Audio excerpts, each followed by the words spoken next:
आत्मीय बंधुओं, आइए परम पूज्य गुरुदेव का लिखा वाङ्मय सावित्री कुंडलिनी एवं तंत्र का हम स्वाध्याय करते हैं।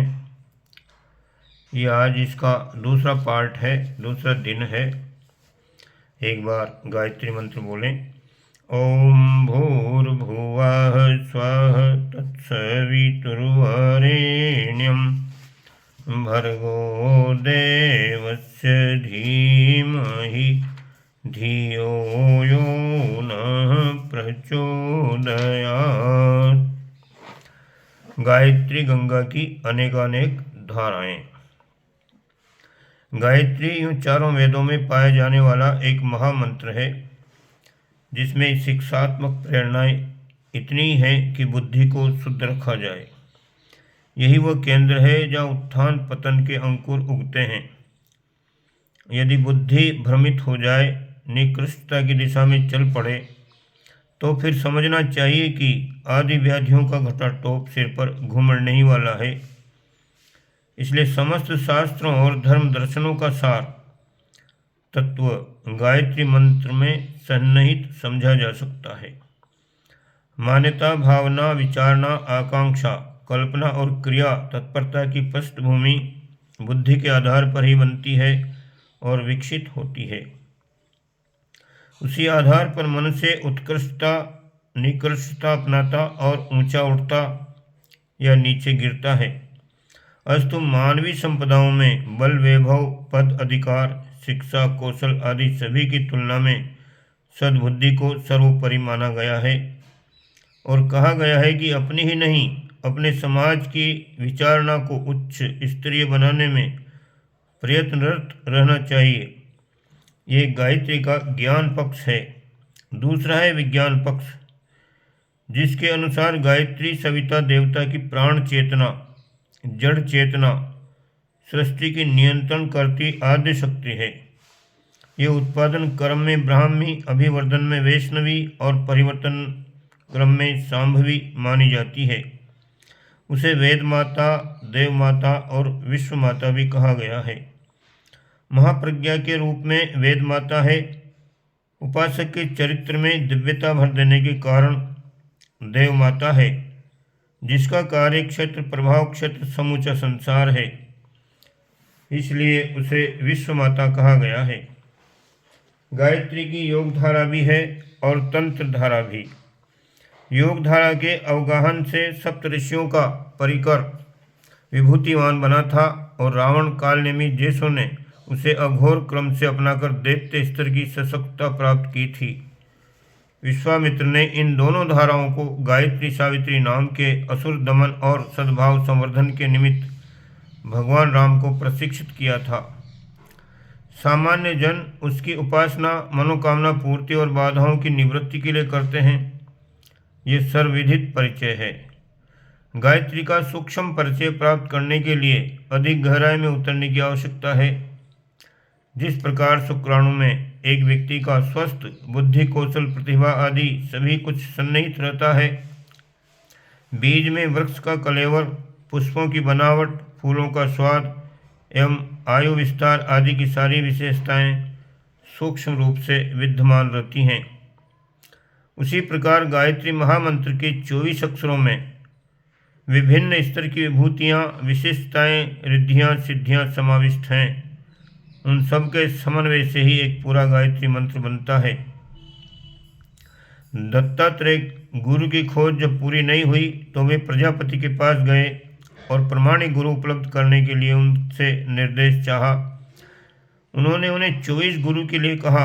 अलंकारिक रूप से उन्हें चित्र विचित्र जीव जंतु भी कहा गया है, पर वस्तुतः वे गायत्री के 24 अक्षर ही हैं, जिनका अवगाहन करके वे महर्षि से अवतार स्तर तक पहुँचने में समर्थ हुए। गायत्री में 24 अक्षर हैं। इनमें से प्रत्येक अक्षर एक एक देवता, एक एक देवी, एक एक अवतार, एक एक ऋषि अपने कलेवर के साथ जोड़े हुए हैं। इन सब के समुच्चय को ही समग्र गायत्री मंत्र माना जाना चाहिए। यूँ देवताओं, देवियों, अवतारों, ऋषियों की संख्या गिनते हुए मत विशेष रूप से न्यूनाधिक भी हो जाते हैं, किंतु मनुष्यों के तथा शास्त्रकारों के बहुमत को लिया जाए तो वो संख्या 24 ही होती है। इस प्रकार अध्यात्म जगत में जो कुछ सार तत्व है उसे इन माध्यमों से गायत्री में ही केंद्रीभूत समझा जा सकता है। मनुष्य के काय कलेवर में 24 विशेष केंद्र हैं। षटचक्र यंत्र कोश का विस्तार उन्हीं 24 केंद्रों के अंतर्गत आ जाता है। स्थूल शरीर में ही सूक्ष्म शरीर भी गुथा हुआ है। जिस प्रकार प्रत्येक शरीर में प्रत्येक अंग अवयव होते हैं, उसी प्रकार सूक्ष्म शरीर में भी विशिष्ट शक्ति केंद्र होते हैं। नदी में भंवर एवं तेज गर्म हवा में चक्रवात बनते देखे जाते हैं, उसी प्रकार सूक्ष्म शरीर में भी ऐसे भ्रमर पड़ते हैं जिन्हें शक्ति केंद्र की उपमा दी जा सकती है। इन्हें निर्झर भी कहा गया है। झरनों से जिस प्रकार धाराएं स्रवित होती हैं, उसी प्रकार मनुष्य की प्रतिभा में योगदान देने वाली इन निर्झरनियों को उपत्तिकाएं कहा जाता है। इन्हें गजमणि सर्पमणि के समतुल्य मनुष्य में ओजस तेजस एवं वर्चस्व भरने वाली अग्नि जिह्वाएं भी कहा गया है। हार्मोन ग्रंथियों के संबंध में शरीर शास्त्री गहराई तक खोज करने में संलग्न हैं। अभी तक उन्हें जो विदित हुआ है उसके अनुसार जीवन में अनेक प्रकार की विलक्षणताओं को चलाने बढ़ाने घटाने में इन अंतःस्रावी ग्रंथियों की महती भूमिकाएं होती हैं। आकार, सौंदर्य, जीवट, काम, उत्तेजना, पराक्रम, आवेश आदि उतार चढ़ाव हार्मोनों की न्यूनाधिकता एवं व्यवस्था व्यतिरेकता के ऊपर निर्भर है। इनकी संख्या भी प्राय 1 दर्जन खोजी गई है, लेकिन संभावनाएं बताती हैं कि वे 24 से कम नहीं हो सकती, कारण कि शरीर और मस्तिष्क में ऐसी विशेषताएं पाई गई हैं जो विज्ञात हार्मोनों की परिधि में नहीं आती। अध्यात्म भाषा में उपत्तिकाएं उन्हीं को कहते हैं जिनसे रिसने वाले स्राव रक्त में मिलते हैं और विभिन्न शक्ति संस्थानों को सींचकर उन्हें पल्लवित, पुष्पित एवं फलित करते हैं। इन शक्ति बीजों को प्रत्यक्ष नहीं देखा जा सकता। हार्मोनों की बनावट तथा उनके स्राव ही देखे समझे गए हैं, पर उनकी क्रिया पद्धति के रहस्यों का विवेचन विश्लेषण नहीं हो सका है। किंतु अध्यात्म क्षेत्र में इनको बहुत पहले से ही जान लिया गया है। उन्हें बीज की संज्ञा दी गई है और आकृति को कोणात्मक यंत्र बताया गया है। तंत्र विज्ञान में अभिष्ट सिद्धियां उपार्जित करने के लिए बीज मंत्रों और कोण यंत्रों की रहस्यमयी सामर्थ्य समझी गई है। साथ ही उन्हें जागृत एवं प्रयुक्त करने का विधान भी बताया गया है। बीज और यंत्र उपत्तिकाओं का ही सूक्ष्म रूप है। उपत्तिकाओं का स्थान एवं अता पता शरीर विच्छेद से एक सीमा तक जाना जा सकता है, किंतु उनके बीज एवं यंत्र दृश्य नहीं है। उन्हें दिव्य नेत्रों एवं सूक्ष्म विज्ञान के आधार पर ही जाना जा सकता है। मंत्र विज्ञान, तंत्र विज्ञान एवं यंत्र विज्ञान को साधना जगत की त्रिविध विशिष्टताएं समझा जा सकता है। मंत्र विज्ञान में सप्त शब्द शक्ति का प्रयोग है। मंत्र के अक्षरों का अनवरत जप करते रहने से उनका एक चक्र बन जाता है और उनकी सुदर्शन चक्र जैसी गति विद्युतीय चमत्कारों में परिणित होती है। मंत्र शब्द भेदी बाण की तरह काम करते हैं, अभिष्ट लक्ष्य को भेदते हैं। तंत्र प्रकारांत से कुंडलिनी विज्ञान है। उसमें प्राण ऊर्जा को प्रचंड किया जाता है और किन्हीं व्यवधानों की तोड़ मरोड़ में उनका प्रयोग किया जाता है। मारण, मोहन, उच्चाटन, भेदन, वशीकरण आदि में उनके प्रयोगों को कार्यान्वित किया जाता है। सम्मोहन और विनष्टीकरण तंत्र के यही 2 मूल प्रयोजन हैं। तांत्रिक अघोर साधना करके अपने मन शरीर के विद्युतीय क्षेत्र को इस स्तर का बना लेते हैं कि चाहे तो किसी का प्राण हरण भी कर सकें। असुर समुदाय में तंत्र विधि को ही अपनाया जाता रहा है। दैत्यों के क्रियाकलाप प्राय आक्रामक रहे हैं। इसके लिए वे अपने साधारण शरीरों में भेदक और मारक क्षमता का उत्पादन तंत्र साधना से ही करते रहे हैं। उन्हें कुंडलिनी शक्ति भंडार से अभिष्ट प्रयोजनों के लिए उतना आधार मिलता है जितना कि समय समय पर प्रयोजन विशेष के लिए आवश्यकता पड़ती रहती है। तंत्र में आसन, बंध, मुद्राएं अभ्यास में उतारनी पड़ती हैं। इन तीनों की ही संख्याएं अनेक और अगणित हैं, किंतु गायत्री का तंत्र पक्ष सावित्री यदि सिद्ध करना है तो 24 आसन, 24 बंद और 24 मुद्राओं का प्रयोग में लाना पड़ता है।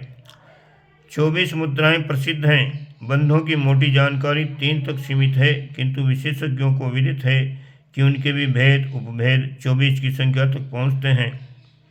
हठ योग में आसन तो 84 तक पहुँचते हैं, पर तंत्र प्रयोजन में उनमें से 24 की एक अतिरिक्त श्रृंखला है। तांत्रिकों का काम 24 से ही चल जाता है। गायत्री के 24 अक्षरों तंत्र प्रयोग में 24 बीज, 24 मंत्र, 24 आसन, 24 बंद, 24 मुद्राओं के रूप में जाने जाते हैं। इन्हें करने से पूर्व नेति, धोती, वस्ती, वज्रोली, कपाल भाती आदि षट कर्मों के द्वारा नाड़ी शोधन की आवश्यकता पड़ती है। योग मार्ग में प्राणायाम और ध्यान 2 की प्रमुखता है। मंत्र योग स्वतंत्र है, उसे वाक विद्या के नाम से जाना जाता है। मंत्र की शक्ति सहस्त्र चक्र, ब्रह्मरंध्र विचारों आदि के सम्मिश्रण से उद्भूत होती है, किंतु योग साधना के लिए प्राणायाम और ध्यान का आश्रय लेना पड़ता है। प्राणायामों का अपना संसार और अपना विस्तार है, पर उनमें से गायत्री मार्ग अपनाने वाले के लिए 24 ही छांटे हुए अलग हैं। महामंत्र के 24 अक्षर भी हैं। इसी अनुपात से 24 प्राणायामों का भी निर्धारण हुआ है। ध्यान के राजमार्ग के साथ अनेक पगडंडियाँ जुड़ती हैं। नाद योग भी प्रकारांतर से ध्यान ही है। सोहम साधना की श्वास प्रश्वास क्रिया तो होती है, पर ध्यान सोहम की सूक्ष्म ध्वनि पर ही केंद्रित रहता है। भक्ति योग में इष्ट देव दर्शन का पूरा प्रकरण ध्यान पर ही आश्रित है। ध्यान की परिपक्वता ही जब समग्र हो जाती है तो निर्धारित इष्ट देव के प्रत्यक्षवत दर्शन होने लगते हैं। हृदय गुफा में अंगुष्ठ मात्र ज्योति का आभास भी इस प्रकार दिखने लगता है मानो उसका साक्षात्कार ही हो रहा हो। इष्ट देव भी अपनी धारणा या भावना के अनुरूप आकार प्रकार धारण करके प्रकट होते हैं। ये ध्यान की समग्रता का ही चमत्कार है। ध्यान में एकाग्रता प्रमुख भूमिका रहती है। त्राटक आदि के सहारे दिव्य नेत्र खोले जाते हैं और उससे अपनी ही सत्ता अनेक गुनी हो जाती है। छाया पुरुष साधना में आत्मसत्ता को द्विगुणित हुई देखा जाता है। पंचमुखी गायत्री की पंचकोशीय साधना में अपने ही 5-5 स्वतंत्र इकाइयाँ विकसित हो जाती हैं। ये उच्च स्तरीय गायत्री साधना की चमत्कारी परिणतियाँ हैं। ये पांचों एक ही समय में अपनी अपनी क्षमता के अनुरूप काम करती देखी जा सकती हैं। ध्यान में सबसे पहले छवि मात्र का आभास होता है, किंतु मनोयोग की गहनता में उनमें प्राण प्रतिष्ठा भी हो जाती है और वह छवि एक सजीव देव दानव की तरह निर्देश का पालन करने लगती है। यह योग मार्ग है। योग आद्य शक्ति गायत्री का प्रथम पक्ष है एवं तंत्र सावित्री शक्ति का दूसरा पक्ष। उच्च स्तरीय साधना अनुष्ठानों में सावित्री गायत्री महाशक्ति के इन विवेचन को ध्यान में रखकर ही साधना करनी चाहिए। ओम शांति।